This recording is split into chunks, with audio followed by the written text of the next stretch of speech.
A 74-year-old landlord could lose everything because her tenant refuses to participate in the rental assistance program.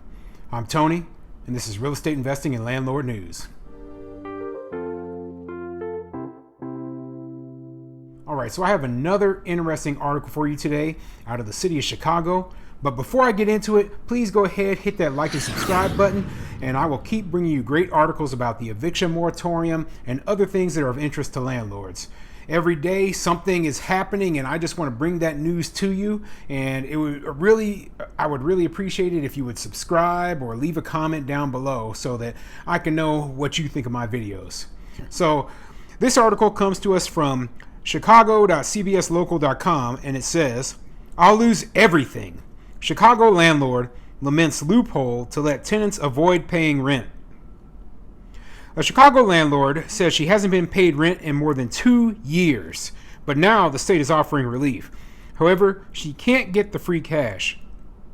She reached out to CBS 2 political investigator Dana Kozlov for help. The landlord said all she needs is a signature from her tenant, but the tenant isn't cooperating, and CBS 2 found it's a loophole, leaving many landlords in the lurch. Yeah, a lot of the rent assistance programs that are out there right now, they require that both the landlord and the tenant cooperate.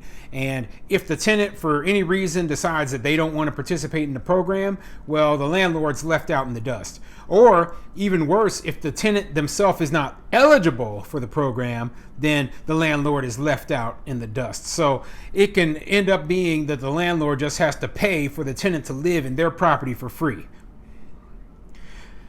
A 74-year-old landlord sifts through hundreds of documents related to troubles with her tenant, a woman who lives in a West Pullman house the senior citizen owns, and hasn't paid her a cent of rent since February 2019. She owes almost $31,000. "We haven't been able to pay the taxes because we don't have any money. We haven't been able to pay the water bill." Wow, $31,000. Are you kidding me? I mean, that is a ridiculous amount of money. But I'm not going to let this landlord get off scot-free because, simply put, okay, it says here that, this tenant hasn't paid since February of 2019, okay?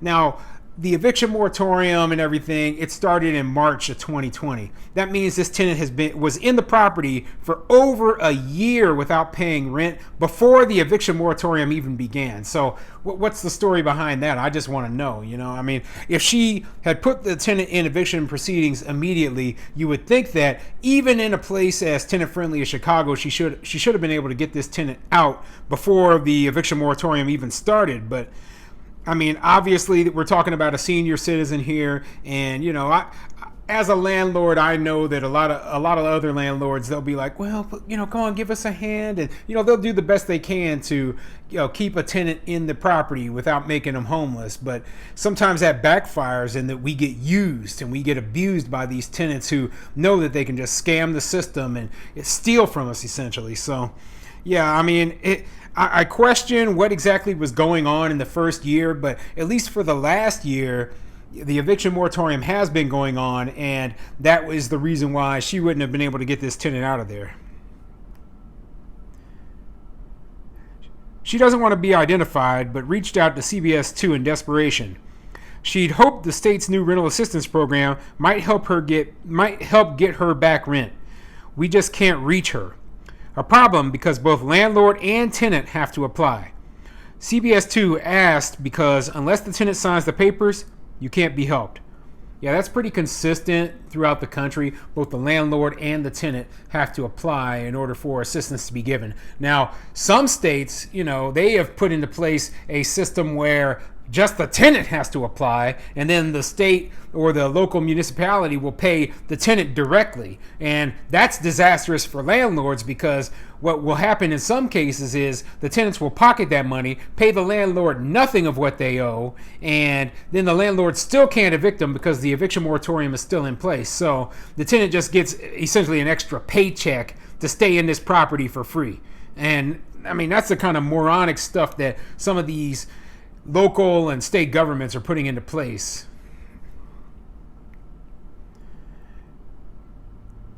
I'm consistently hearing that Landlord attorney Lori Quist said it's critical loophole also affecting many of her clients who right now have no recourse.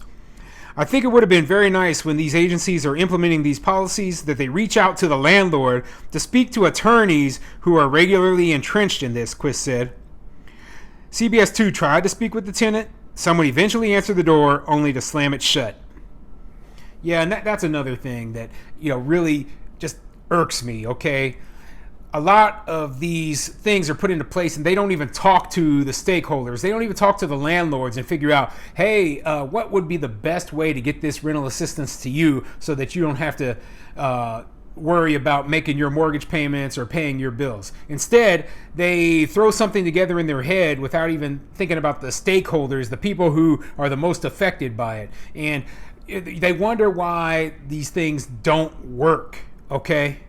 It's because they had somewhat good intentions, but they implemented it completely wrong and they created a bureaucratic mess. Quist said she's advising her clients to call the Illinois Housing Authority. At least maybe once the moratorium is lifted, they can tell a judge they did everything possible. But this landlord has no money to even call a lawyer. I can't do anything but take the loss, she said. I'll lose everything that I've worked so hard for, down through the years. The landlord said she tried to get help from the housing agency, but reached another dead end. Wow. I mean, 74-year-old lady, senior citizen, and, she probably had this as an investment, hoping that it would help her get through retirement. And now she's at the point where she's going to lose everything. She's going to lose the house. She's going to lose anything that she had left over trying to pay to keep these tenants in this property. And there's no reason for that. There's no reason to keep this going on. Okay, we need to end these eviction moratoriums and we need to end them now.